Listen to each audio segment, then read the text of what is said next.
Welcome back to Strange Form. Today, we will be looking at G.I. Joe Classified 79, the Cobra Tele-Viper, and Flight Pod, otherwise known as the Trubble Bubble. Making its first television appearance in 1984 and toy appearance the following year, the Trubble Bubble was an interesting if not somewhat whimsical one-man assault vehicle. Though I did have the TeleViper figure, I never got the Flight Pod, but I did have several friends who had one, so I remember playing with it as a child. But this is the first time I've ever owned one. I liked the design back then, but when it came out, there were just too many Transformers and Star Wars guys to get. I did, however, have the very similarly designed Cobra Pogo Ballistic Pod, released a few years later, so I'm actually kind of excited to play with this one. So let's get into it. For the packaging, we have Hasbro's new standard plastic-free setup. The box is actually a lot bigger and heavier than I was expecting, around twice the width of the scrap iron box and a good 4 inches longer. On the back, we can see that the character is supposed to be 6 foot 3 inches tall, or around 161 millimeters, and the pod is supposed to be around 5 foot 8 inches tall, around 448 millimeters. On the side, we have the color version of the internal art back, and the useless QR code, which not only doesn't take you to anything about the figure, it doesn't take you to anything about G.I. Joe or even Pulse, but rather a standard Hasbro landing page. In the box, we have the TeleViper and Flight Pod tied down with paper twine, as well as a rather nice black and white art back. And of course, the cardboard locker full of accessories, which unfortunately at a $60 plus price tag is not as many accessories as I would like to have seen with this one, but more on that in a minute. Again, the figure and vehicle release nicely from the cardboard back, which is something I sort of hope they carry forward when they reintroduce the plastic packaging. The paperless packaging have been some of the most satisfying figures to unbox, and I would like to see some of these packaging design concepts move forward.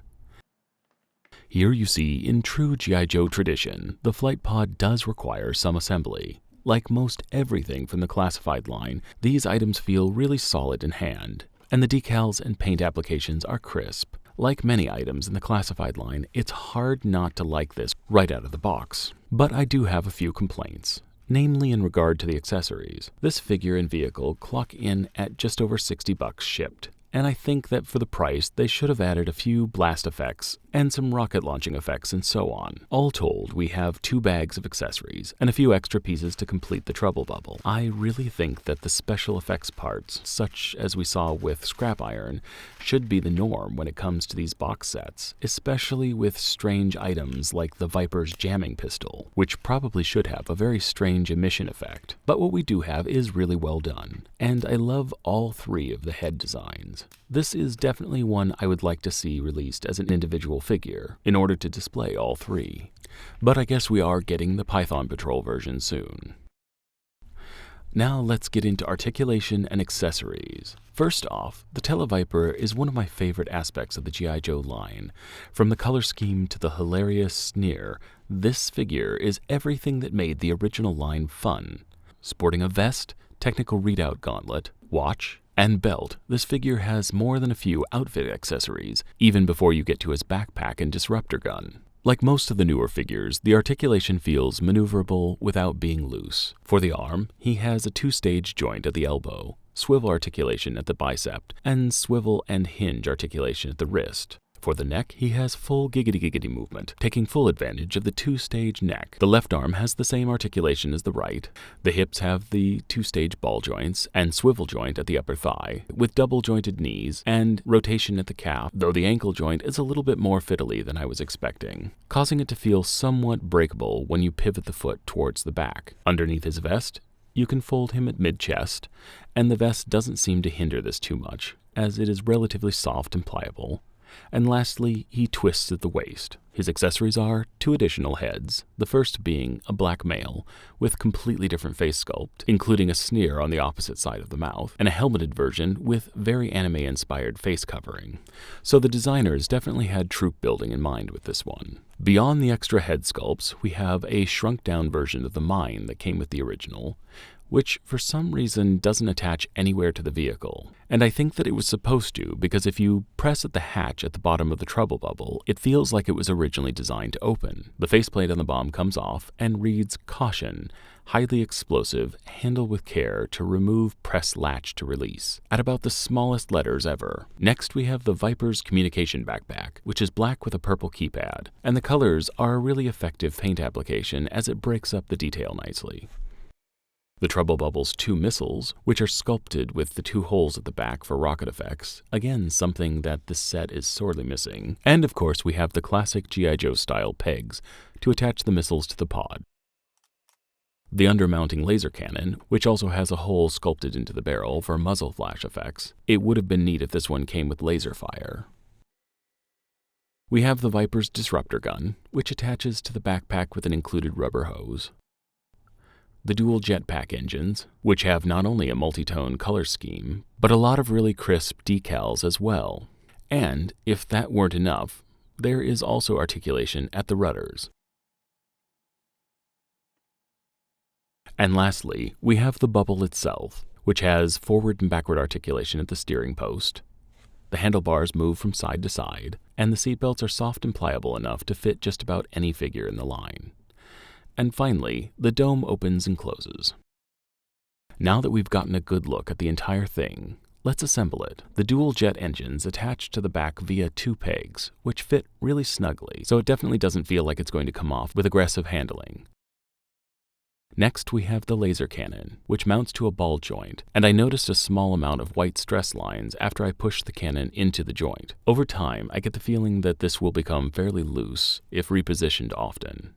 On the sides, we have the missile pegs and missiles. I kind of wish these swiveled, but they are designed to be in a static forward position. All told, the vehicle is beautifully sculpted. There are paint applications and decals everywhere, and I could definitely see this one being a great jumping off point for a battle-damaged overhaul. Aside from the missing blast effects, there is one other thing that I think is almost an unforgivable omission, and that is a vehicle-specific stand. Over the pose montage, I ended up using a Mezco stand to show off the vehicle in flight, but I don't think it would have been difficult to put a small ball joint on the bottom of the vehicle and include a clear plastic stand. It's here that I believe that Hasbro has often had a blind spot. The market that they are catering to with these is most likely going to do 2 things with them, and that's display them on a shelf and pose them for picture galleries. Including a display base option would speak to them better understanding the market demographic that they are serving, something the Valveverse seems to be more aware of. But I don't know. Let me know in the comments section if figure stands are an important part of your display method. And my last complaint is that there is no place to stow the Viper's backpack and disruptor. It wouldn't have taken much to put a peg hole somewhere where you could attach these. Now, for the iconography and hero stats. Something that should be easily deciphered through the QR code technology still has to be looked up the old-fashioned way. And for the TeleViper, his stats are Roll, Communications Level 2, Gear, Telecommunications Device Level 2, Skill and Mastery, Electrical Engineer Level 1, and Cryptography Level 1. Now, as we come to the final leg of our journey, I would like to say that despite a few complaints, my overall feeling about this one is that it is an overwhelmingly positive step in the right direction. Often we collectors just find ourselves having to take what we can get, and Hasbro has really shown not only the ability to listen to the fans, but also a strong desire to try to impress us. From shifting the series to a more nostalgic bent, to revisiting their packaging design when met with criticism, Hasbro has shown more openness to feedback than companies offering items at more than triple the price. And their many announcements and unveilings at this year's PulseCon even further drove this point home, so credit where credit is due. Steeped in the 1980s sci-fi fantasy design aesthetic, from the name to the design, the Trubble Bubble is a whimsical blast from the past. Having always wanted one as a kid, I absolutely love that this thing exists, and can't believe that so much attention and care went into a completely impractical jetpack pod. That's beautifully ugly design asks all the right questions of your imagination. Even though I would have liked to have seen some blast effects, and a flight stand, and a place to stow the bomb and Viper backpack accessories, the overall design is exceptionally well executed, and it's my sincere hope that Hasbro continues to present us with the interesting vehicles and accessories the line has always been so famous for. If you were a kid and had one of these, I can guarantee that this one will put a smile on your face. And if, like me, you never got one, but envied those who did, you can now put a small part of your childhood disappointment to bed. At twice the size of the original, this one is a little difficult to get properly balanced on the Mezco arm stand, so I'm looking forward to seeing what solutions people come up with. If you haven't checked them out already, you should go over and visit the Hiss Tank forums, as people there have come up with a lot of interesting display options. I personally would even be willing to buy an extra accessory pack for this one if Hasbro was so inclined. As well as getting the pod to balance, the feet on this one have a slight ratchet to them, which causes getting them into that just right standing position to be a little more difficult than the other figures, causing me to go running for an Action Force figure stand. But I think going forward with this complete G.I. Joe checklist review endeavor, I'm going to invest in a bag of figure stands, especially because I have one of those old houses where, when the kids go barreling through the hallway, everything on my toy shelf shakes just a little bit, sending everything just a little off balance crashing to the floor. So that might go a long way towards explaining why I'm always happy when a figure comes with a good solid base. Just like with the Ram, there's a lot of love and attention to detail that obviously went into both the figure and the vehicle. Though much more detailed than the original, Hasbro's design team definitely didn't decide to over-engineer or reimagine the bubble. From the decals to the proportions, this is pretty much just a high-resolution version of its 1980s counterpart, and I love that they kept with the Viper's round head and smarmy face. I think that this was a design choice that paid off. Even the purple and blue color scheme, insect-looking backpack, and Jawa vacuum cleaner hose gun are just strange enough to pull the whole thing together. And I think that when Dan of Toy Galaxy mentioned liking the weird aspects of the G.I. Joe line during his time hosting PulseCon, this is the kind of sci-fi craziness he was talking about, and it gives me hope that we might see weirder figures like Globulus and Nemesis Enforcer someday. Now don't get me wrong, I do love the standard modern military style figures in the line. It's just that 1980s G.I. Joe has always been much more than just posable versions of the green army men we used to play with in our yards. One part military fantasy, one part James Bond, and one part Star Wars, the figures feel completely at home with both conventional and space-age weapons, vehicles, and costumes. Now on one final note, I've decided that since we don't have any obviously Asian troop-building Cobra soldiers, underneath the anime-inspired helmet is the first. The head is from the Snake Eyes film series figure, which the entire 5-figure run can now be found at Ollie's for about $4.99 a piece. So if you're on the fence about 16 through 20, you can now complete that part of your collection for the price of about one figure. Now I hope you enjoyed this episode of Strange Form, as we took a look at G.I. Joe Classified number 79, and if you're new here, please don't hesitate to check out some of my other videos, where we explore everything from Harley Quinn to the Xenomorph.